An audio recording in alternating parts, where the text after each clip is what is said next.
Hello students, आपका Shri Shri Krishna institute में स्वागत है। आज हम लोग इलेक्ट्रिसिटी का सेकेंड पार्ट लेके आए हैं और इसमें हम लोग कुछ क्वेश्चंस भी करेंगे और थियरी भी करेंगे।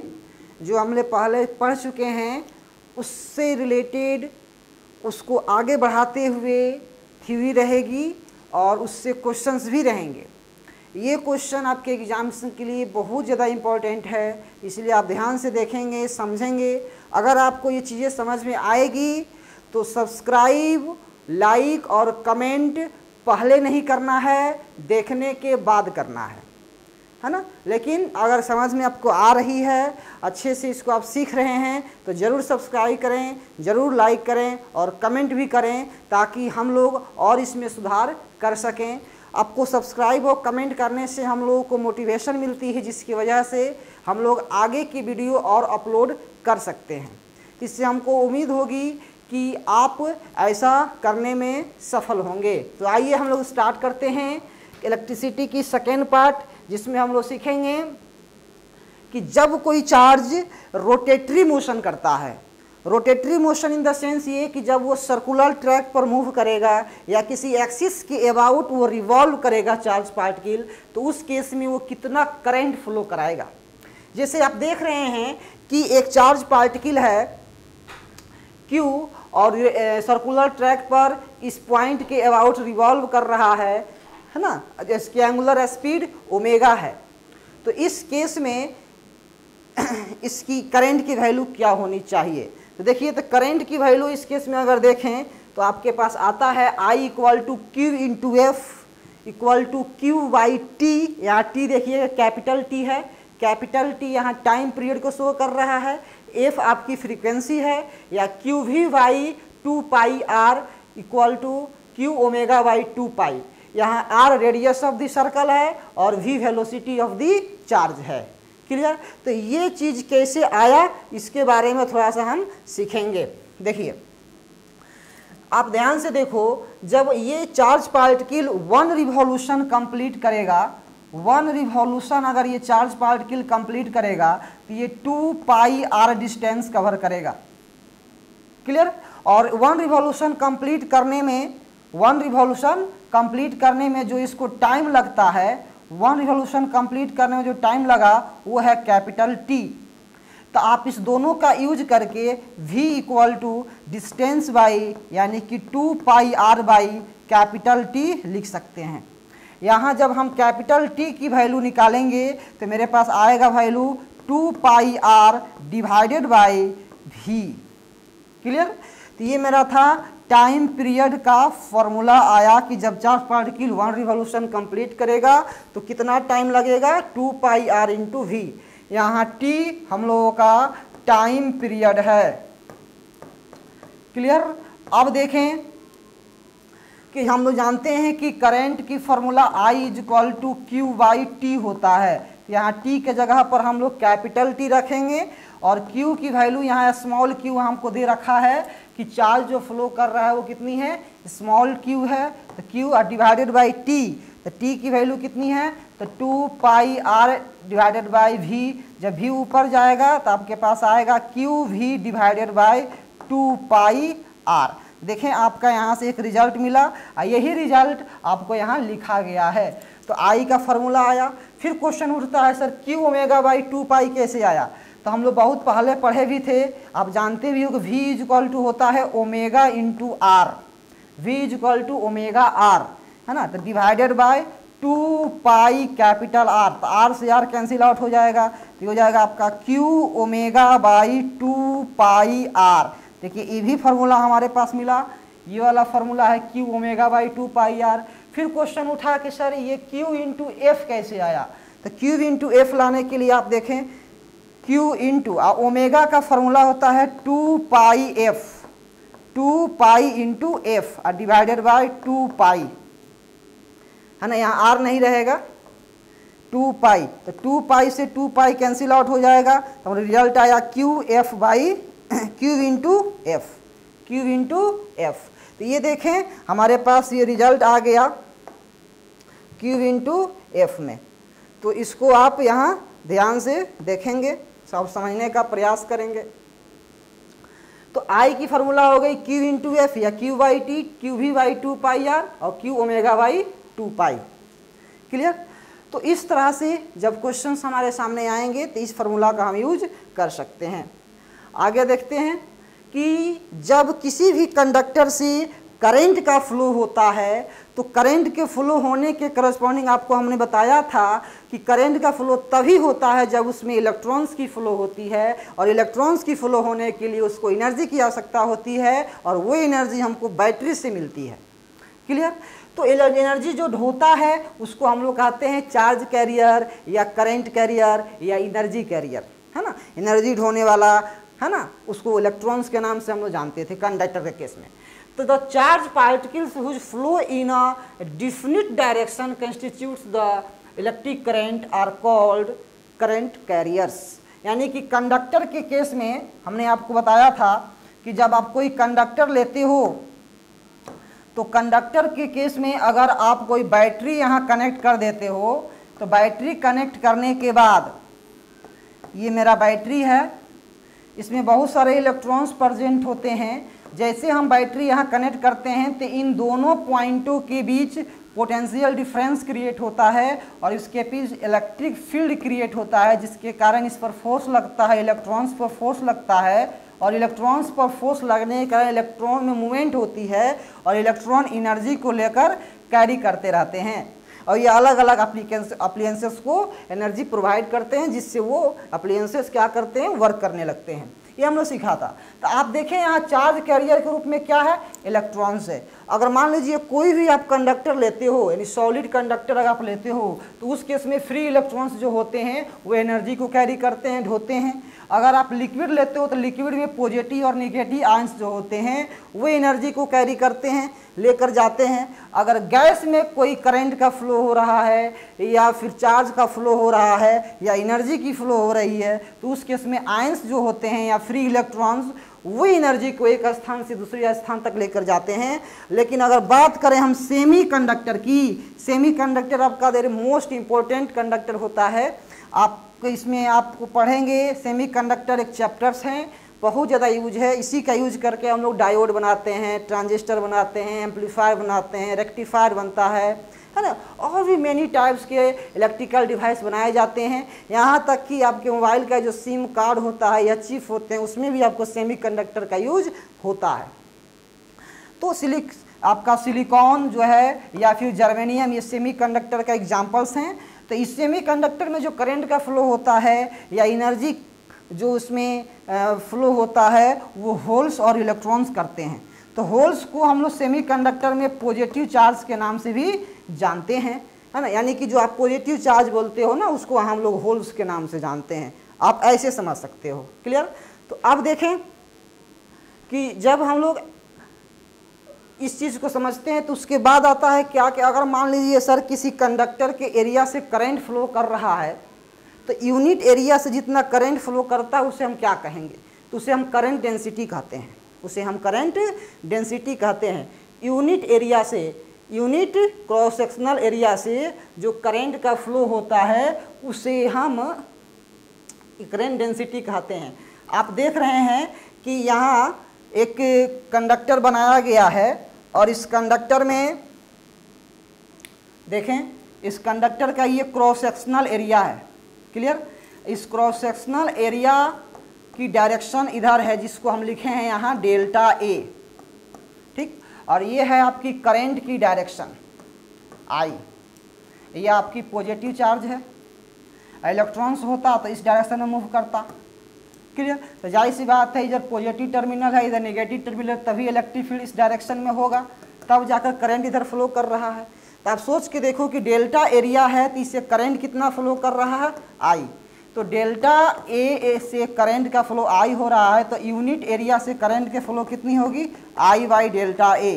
तो यूनिट एरिया से, इकाई एरिया से, क्रॉस सेक्शनल एरिया से जितनी करंट का फ्लो होता है वही करंट डेंसिटी कहलाता है। अर्थात हम लोग यहाँ आई बाई डेल्टा ए को नाम देते हैं करंट डेंसिटी का। है ना। तो करेंट डेंसिटी क्या होता है, तो कंडक्टर के यूनिट क्रॉस सेक्शन एरिया से पास करने वाला करंट ही करंट डेंसिटी होता है। तो आप देख सकते हैं तो करंट जो होना चाहिए वो नॉर्मल होना चाहिए क्रॉस सेक्शन एरिया के, और ये कंडीशन है, तब जाकर उसकी फार्मूला बनती है कि current density equal to current flow normally divided by cross sectional area. यानी कि आप लिख सकते हो कि J equal to I by A. अगर यहाँ हम एरिया वेक्टर डेल्टा ए लिए हैं तो आप ऐसे आप लिख सकते हो जैसे यहाँ लिखा गया है। और करंट डेंसिटी वेक्टर क्वांटिटी होता है क्योंकि एरिया वेक्टर क्वांटिटी होता है। क्लियर, इस तरह से आप समझ सकते हो। अब आप देखो कि इस केस में करंट डेंसिटी जो वेक्टर क्वांटिटी है इसके पास मैग्नीट्यूड भी होगा और डायरेक्शन भी होगा। क्लियर, तो मैग्नीट्यूड निकालने के लिए अगर आप इस फॉर्मूला का यूज करें तो मैग्नीट्यूड के लिए सिर्फ आप आई बाई डेल्टा ए का यूज कर सकते हो। और यहाँ से अगर मान लीजिए कि आपको करंट डेंसिटी गिवन है तो J इंटू डेल्टा ए करेंगे तो यहाँ से मेरा आई निकल जाएगा। तो करंट भी यहाँ से हम लोग कैलकुलेट कर सकते हैं। क्लियर, करंट का वैल्यू भी हम यहाँ से कैलकुलेट कर सकते हैं। तो इस फार्मूला को आप याद रखेंगे कि इसका फार्मूला होता है I equal to J into delta A. ये मैग्नीट्यूड के केस में है। एक और बात, इस फार्मूला का यूज हम तभी करते हैं जब J कांस्टेंट हो या यूं कहें कि यूनिफॉर्म हो, इसकी वैल्यू चेंज नहीं करती हो।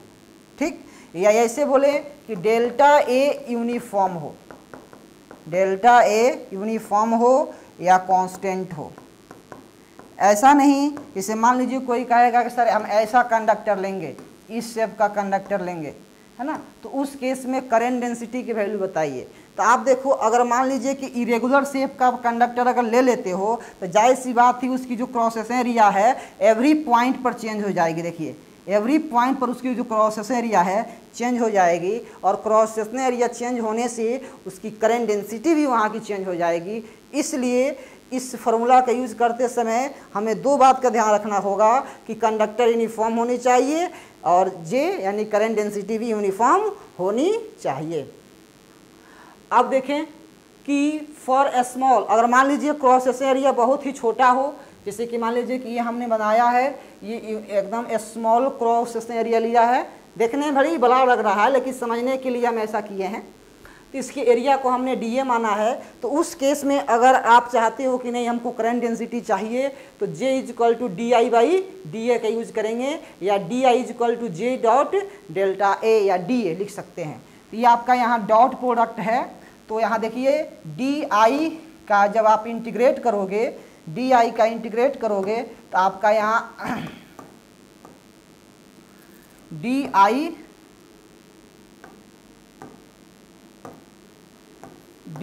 इक्वल टू JDA है।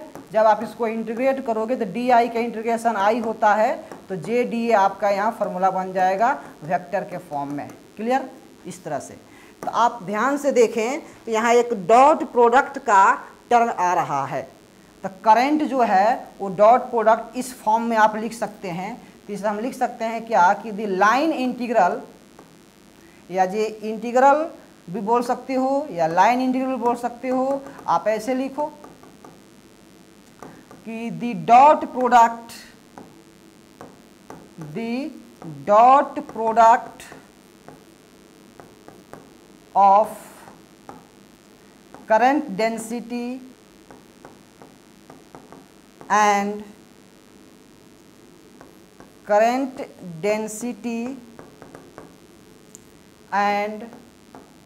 एरिया वेक्टर,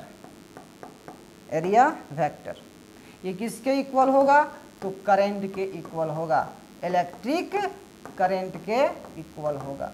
यानी कि जब हमको इलेक्ट्रिक करंट कैलकुलेट करना होगा तो J डॉट DA करेंगे, फिर उसको इंटीग्रेट करेंगे तो हमको करंट मिल जाएगा। क्लियर, तो इस तरह से इसको हम समझ सकते हैं। और भी बातें इसमें बहुत चीज़ होती है कि देखें अगर मान लीजिए कि करंट के फ्लो इधर हो रहा है, इसका मतलब ये हो गया कि आपने इसमें बैटरी कनेक्ट किया है तभी जाकर इसमें करंट का फ्लो हो रहा है। क्लियर, तो जैसे मान लीजिए कि यह मेरा पॉजिटिव टर्मिनल है, ये निगेटिव टर्मिनल है, तभी करंट का flow higher potential to lower potential हो रहा है कुछ इस प्रकार से। इसमें जो भी इलेक्ट्रॉन्स हैं वो इलेक्ट्रॉन्स कुछ इस डायरेक्शन में मूव कर रहे हैं, आप देखें, तभी तो करंट का फ्लो इधर हो रहा है। लेकिन अगर हम इसमें पॉजिटिव चार्ज को कंसीडर करें तो पॉजिटिव चार्ज का फ्लो जो होगा वो इलेक्ट्रिक फील्ड के डायरेक्शन में होगा, और इलेक्ट्रिक फील्ड आपका higher potential to lower potential होगा, इन दिस केस की यानी कि positive terminal to negative terminal होगा। तो आप यहाँ देख सकते हो कि हमने करंट का फार्मूला आपको बताया था NaEVd, ऐसे हम लोग फार्मूला सीखे थे, I=NaEVd, है ना। जबकि हम करंट डेंसिटी निकालेंगे तो हम I/A का यूज करेंगे, तो I की वैल्यू है NaEVd और डिवाइडेड बाय A, तो A से A कैंसिल आउट हो जाएगा आपका, तो मेरा रिजल्ट यहाँ आने वाला है NeVd = J। तो आप देखें एक करंट डेंसिटी की मैग्नीट्यूड के फॉर्म में हो गया, है ना। और एक और बात आपको हम बता दें कि करंट डेंसिटी जो होता है वो इलेक्ट्रिक फील्ड के डायरेक्शन में होता है, करंट डेंसिटी की डायरेक्शन इलेक्ट्रिक फील्ड के डायरेक्शन में होता है, लेकिन ड्रिफ्ट वेलोसिटी के अपोजिट डायरेक्शन में होता है। करंट डेंसिटी की डायरेक्शन ड्रिफ्ट वेलोसिटी के अपोजिट डायरेक्शन में होता है।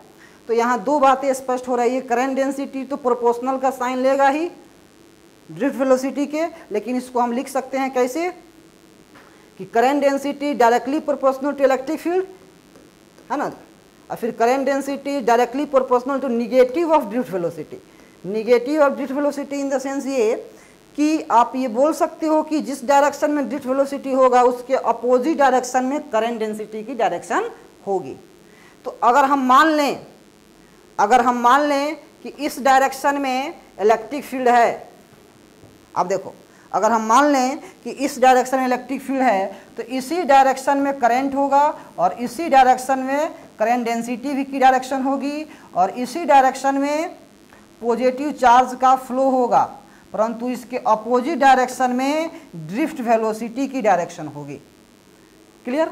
तो इस तरह से हम यहाँ डायरेक्शन को भी समझ सकते हैं और करंट डेंसिटी को हमने ड्रिफ्ट वेलोसिटी के टर्म में भी यहाँ हमने एक्सप्रेस किया है। तो ये करंट की वैल्यू हम लोग पहले से जानते थे, उसी के यूज करके हम लोग यहाँ ये सीखे हैं। क्लियर? चलिए फिर हम लोग आगे इसके आगे कंटिन्यू करते हैं और टॉपिक है आपका कि current density is a vector quantity and direction is same as electric field. हमने वही सीखा अभी कि करंट डेंसिटी के जो डायरेक्शन होता है वो आपका इलेक्ट्रिक फील्ड के डायरेक्शन के ओर होता है।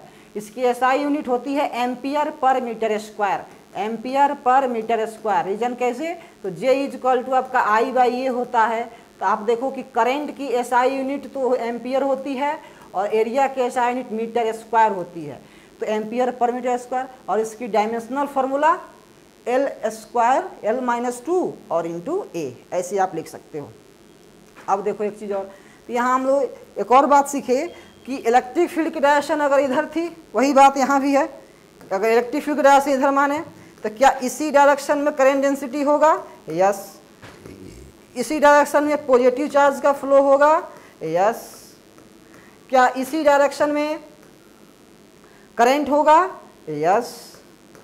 क्या इसके अपोजिट डायरेक्शन में नेगेटिव चार्ज का फ्लो होगा, यानी कि ड्रिफ्ट वेलोसिटी की डायरेक्शन होगी? यस। तो आप देख सकते हो कि इस पर कितने टाइप्स के क्वेश्चंस आपके सामने मिल सकते हैं, तो इस चीज़ को आप ध्यान रखेंगे। क्लियर? अब चलिए आगे बढ़ते हैं। अब हमारे पास क्वेश्चंस है। क्वेश्चंस ये है कि अगर चार्ज फ्लो कर रहा है किसी कंडक्टर से और वो चार्ज टाइम के रिस्पेक्ट में चेंज कर रहा है, वेरी कर रहा है, तो बताइए t=1 सेकेंड पर उसकी इंस्टेंटेनियस करंट क्या होगी और 1 सेकेंड और 2 सेकेंड के बीच उसकी एवरेज करंट की वैल्यू क्या होगी। इसमें हमारे पास दो क्वेश्चंस हैं। तो आप देखें कि हमारे पास Q दिया हुआ है t² + 5t + 1। क्लियर? हमको इंस्टेंटेनियस करंट की वैल्यू निकालनी है, तो इंस्टेंटेनियस करंट = होता है dQ/dt। तो d/dt, यहाँ t की वैल्यू है t² + 5t + 1। जब इसे आप डिफ्रेंशिएट करोगे तो आपका रिजल्ट आएगा 2t + 5। ये इंस्टेंटेनियस करंट का, लेकिन इंस्टेंटेनियस करंट हमको t = 1 सेकेंड पर चाहिए, तो यहाँ I की वैल्यू हो जाएगी 2 × 1 + 5 that is equal to 7 ampere. Clear? तो 7 एम्पियर मेरा इंस्टेंटेनियस करंट की वैल्यू होगी। अब देखें, अब पूछ रहा है एवरेज, तो एवरेज करंट निकालने के लिए total distance by total charge by total time करना पड़ेगा। तो आप देखें यहाँ पर सबसे पहले आप Q1 निकालें, तो Q1 निकालने के लिए आप ये करेंगे क्या कि जहाँ जहाँ इसमें t है उसकी जगह पर 1 पुट करेंगे, क्योंकि t = 1 सेकेंड पर हमको पता करना पड़ेगा कि चार्ज कितना था। तो 1 का स्क्वायर प्लस 5 × 1 + 1, जब इसे सोल्व करोगे तो आपका आएगा 7 कूलम। उसी प्रकार Q2 निकालें, तो Q2 निकालने के लिए t = हमें 2 सेकेंड पुट करने पड़ेंगे, तो 2 का square plus 5 × 2 + 1 that is equal to 15 coulomb. तो हमने डेल्टा Q निकाला, तो delta Q by delta T ही I एवरेज होता है। तो आप देखें कि डेल्टा Q की वैल्यू कितनी आएगी, तो 15 - 7 और डिवाइडेड बाय डेल्टा T की वैल्यू तो 2 - 1, सोल्व करोगे आएगा आपका 8 एम्पियर। तो हम लोगों का एवरेज करंट की जो वैल्यू आएगी वो होगी 8 एम्पियर, और इंस्टेंटेनियस करंट की वैल्यू आएगी वो होगी 7 एम्पियर। तो आप देखते हैं कि मेरा ऑप्शंस क्या है, तो ऑप्शंस होगा मेरा, देखिए 7 एम्पियर एंड 8 एम्पियर, यानी कि मेरा फर्स्ट ऑप्शन सही है। आप देख सकते हैं यही मेरी सॉल्यूशन है, तो मेरा फर्स्ट ऑप्शन सही हो रहा है। क्लियर? तो इस तरह से हम लोग क्वेश्चन सोल्व करते हैं। फिर आगे बढ़ते हैं। नेक्स्ट क्वेश्चन है आपके सामने कि direction of current density, direction of current density, current density की डायरेक्शन किधर होती है। तो देखिए अभी हम लोग सीखे कि करंट डेंसिटी की डायरेक्शन किधर होती है। तो देखिए ऑप्शन इस प्रकार से, is along flow of negative charge, नहीं ये तो नहीं होगी। क्लियर? अभी हम लोग कुछ देर पहले सीखे ये पॉसिबल नहीं है। Is along flow of positive charge, yes ये पॉसिबल है। फिर is along direction of electric field, ये भी पॉसिबल है। Is from higher potential to lower potential, higher potential बोलने का मतलब हुआ पॉजिटिव टर्मिनल, और लोअर पोटेंशियल मतलब निगेटिव टर्मिनल, मतलब ये भी पॉसिबल है। तो इस क्वेश्चन का आंसर आपका हो जाएगा बी, सी और डी, यानी कि मोर देन करेक्ट ऑप्शंस यहाँ क्वेश्चन आपको दिया गया था ताकि आपको थ्योरी याद रह सके। आगे बढ़ते हैं। फिर देखें कि when a charge particle is accelerated, when a charge particle is accelerated, when a charge particle is accelerated then produce, तो वो क्या प्रोड्यूस करता है। जब कोई भी चार्ज पार्टिकल एक्सेलरेट करता है तो वो क्या प्रोड्यूस कर सकता है, उसके बारे में हम लोग देखना है। एक्सेलरेट कहो, यहाँ एक्सेलरेटेड लिखा गया है, या वाइब्रेटेड भी हो सकता है, वाइब्रेटेड, या फिर ओसिलेटेड, है कि नहीं। तो वाइब्रेटेड कहे या ओसिलेटेड कहे या फिर एक्सेलरेटेड कहे। तो देखिए सबसे पहले आप समझें कि एक्सेलरेटेड का मतलब क्या होता है। मतलब इसकी वेलोसिटी जो है, इसको वेलोसिटी इंक्रीज कर रही है, तो वेलोसिटी इंक्रीज कर रही है। तो वेलोसिटी इंक्रीज करने का मतलब है ये है कि इसकी डायरेक्शन या फिर मैग्नीट्यूड दोनों में से कोई चेंज हो रहा होगा या फिर दोनों चेंज हो रहा होगा। तो आप सबसे पहले ये देखें कि हम यहाँ चार्ज के बारे में बात कर रहे हैं।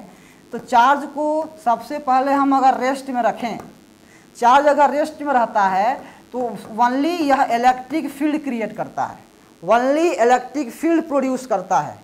चार्ज अगर रेस्ट में होता है तो ये सिर्फ प्रोड्यूस करता है क्या, इलेक्ट्रिक फील्ड। अगर चार्ज कांस्टेंट वेलोसिटी के साथ मूव करता है, चार्ज अगर कांस्टेंट वेलोसिटी के साथ मूव करता है तो ये इलेक्ट्रिक फील्ड के साथ साथ मैग्नेटिक फील्ड भी प्रोड्यूस करता है। यह इलेक्ट्रिक फील्ड के साथ साथ मैग्नेटिक फील्ड भी प्रोड्यूस करता है। लेकिन अगर चार्ज एक्सीलरेट होता है, एक्सीलरेट होने का मतलब हुआ कि एक्सीलेशन जीरो नहीं है, और जबकि कांस्टेंट वेलोसिटी का मतलब हुआ कि एक्सीलेशन जीरो है, सॉरी एक्सीलेशन यहाँ जीरो है, जीरो की इक्वल है। जब एक्सीलेशन जीरो है इसका मतलब कांस्टेंट वेलोसिटी है, और एक्सीलेशन यहाँ जीरो नहीं है मतलब वेलोसिटी चेंज कर रहा है। तो उस केस में इलेक्ट्रिक फील्ड भी प्रोड्यूस करता है, मैग्नेटिक फील्ड भी प्रोड्यूस करता है, और इसके साथ साथ हमको एक एनर्जी भी देता है। एनर्जी जो यहाँ से निकलता है वो एनर्जी इलेक्ट्रोमैग्नेटिक वेव के फॉर्म में होता है। यानी कि एक ऐसा एनर्जी होता है जिसको चलने के लिए कोई मीडियम की आवश्यकता नहीं होती है, वो किसी भी मीडियम में प्रोपेगेट कर सकता है। जिस प्रकार से लाइट भी किसी भी मीडियम में जा सकता है, उसी प्रकार इस चार्ज पार्टिकल को एक्सेलरेट करने से एक एनर्जी मिलती है, वो भी एनर्जी लाइट के फॉर्म में भी हो सकती है। यानी कि लाइट ही होती है जो इलेक्ट्रोमैग्नेटिक वेव होती है। यानी कि आपका करेक्ट ऑप्शन क्या होने वाला है इसमें कि electric and field magnetic field दोनों तो प्रोड्यूस करता ही करता है और एनर्जी भी रेडिएट करता है। Only magnetic field only electric field नहीं होगा। ओनली इलेक्ट्रिक फील्ड आपने देखा, ओनली इलेक्ट्रिक फील्ड कब पॉसिबल है, जब चार्ज रेस्ट में हो। ये सिर्फ दोनों का पॉसिबल है जब कांस्टेंट वेलोसिटी में हो। लेकिन जब एक्सेलरेटेड की बात किया गया है तो ये दोनों ऑप्शन हमको लेना पड़ेगा। यानी कि इसमें करेक्ट आंसर जो होगा आपका ए और बी होगा। क्लियर? तो उम्मीद करते हैं कि आपका क्वेश्चन समझ में आया होगा।